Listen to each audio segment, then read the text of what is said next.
Hello. Hi, everybody. My name is Liz. Welcome to the channel. I'm doing a video without face cam today because I quite literally just woke up and I'm getting ready to do my hair, so I don't want to be on camera right now. I look a mess. But that's not what we're here to talk about. We are here to talk about Kiss of Life because watching this whole situation kind of unfold is kind of nuts. I remember when Kiss of Life, I won't say debuted, but I remember when Igloo dropped, and that was everybody's favorite fucking song. I discovered Kiss of Life through Igloo, Idol covers, and everybody else singing it and talking about it on TikTok and shit like that.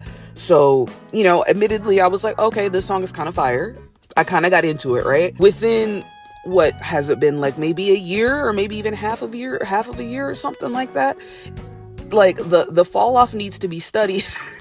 And I don't want to say it's a fall off necessarily because we are very early into this. And as we know, with situations like this, idols can make comebacks from stuff like this all the time. We've seen several idols make comebacks from stuff like this all the time. Hell, some of the groups I even stan have had situations like this and they made a comeback from it. So, you know, it is what it is. For those of you who may not know what the situation was, I don't remember exactly how long ago it's been, but there was a live stream that Kiss of Life did. I believe it was for somebody's birthday. I think it might have been Julie's. Y'all can correct me if I'm wrong. They did like a birthday live, and the theme, the theme was, I guess, hip hop. So all of the members came dressed out in their best black cosplay and started trying to act like niggas. And it was, to say the least, it was cringe. It was very, very cringe. I'm like, I will say me personally from seeing it, I'm sitting there and I'm like, in the year of our Lord 2025, we are still doing this shit.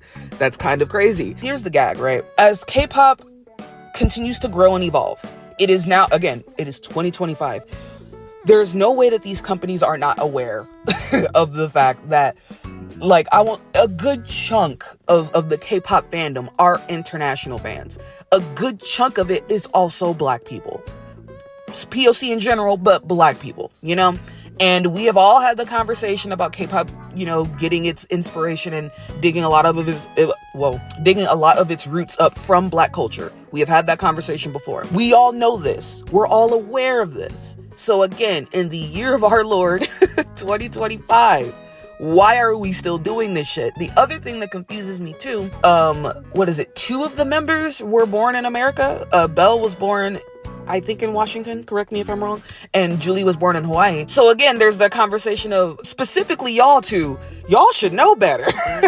Y'all should absolutely know better. Like, what are we doing here? And I've seen even like interviews and like stuff like that from Julie, who I think is the rapper of the group, who talked about where she finds her inspiration for rap from. To have an interview, right, and then say you get your inspiration from rap from all these, you know, black rap girls, right? And then to turn around and do something like that on the live stream. And then the whole thing was that it was under the guise of appreciation for hip hop culture. Do we know what appreciation is? It's another conversation of appreciation versus appropriation. Because I feel like, and to give them the benefit of the doubt, maybe in their heads, they genuinely saw it as an appreciation type of thing. Sure. But do they not have people in that company, people like looking out for them in the sense that like, hey, let's talk about this before y'all do this, before y'all low-key fuck the money up? Like, and I personally think at this point, a lot of these companies, of course, maybe not the smaller companies are going to have stuff like this, right? But again, as big as K-pop is, why do we not have a person who's in charge of things like this specifically, who's looking out for situations like that might arise where you can alienate an entire subsect of your fandom? Because, and I bring this whole thing up, right? The other day, I was just on my phone and then I got notifications from kcon, and they were talking about the lineup for this year. And I was like, oh shit, you know, I haven't been to kcon in a while. Let me just see who's going to be there.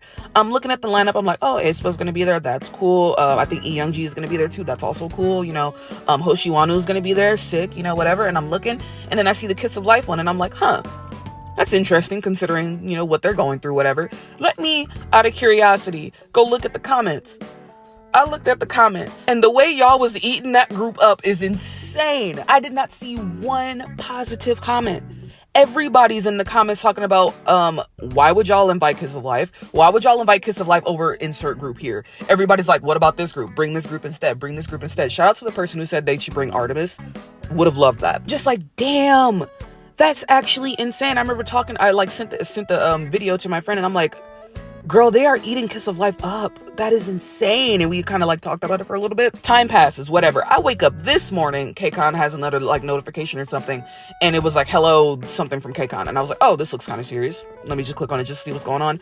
And lo and behold, kcon has announced that they are taking Kiss of Life off of the lineup due to fan response or something to that effect. I'll put the picture on the screen. Y'all can tell me if I'm wrong. Has this ever happened before?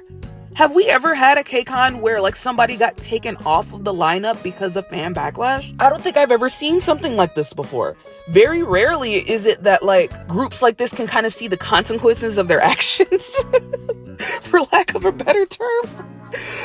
But also, to be fair, kcon is definitely aimed at the international audience, and it would be kind of stupid to let Kiss of Life still come out there and perform knowing full well that most of the crowd was not gonna vibe with it. Like, they definitely would have gotten a Black Ocean type shit. Like, it would not have been great for them. So, makes sense. And I posed the question. I don't want to say for certain that this is the downfall of Kiss of Life. I don't think it is the downfall of Kiss of Life. I don't think that they're gonna disband or, you know, whatever. I don't think it's going to be the end, because like I said at the beginning of the video, we have had several groups that have had situations like this who have come out of it just fine. Even, again, and I will admit it because I'm not here to hide nothing, some of the groups that I stan have also done stuff similar to this, and they're fine now. So shit like this does happen.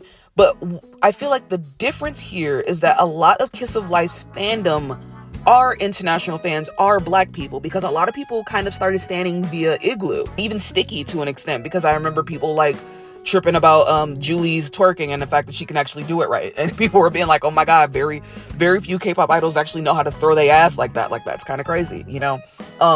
So for them to have built that type of fandom and that international fandom, and a lot of Black people were standing, and then to go do this, a lot of people are just kind of like, let me go ahead and leave.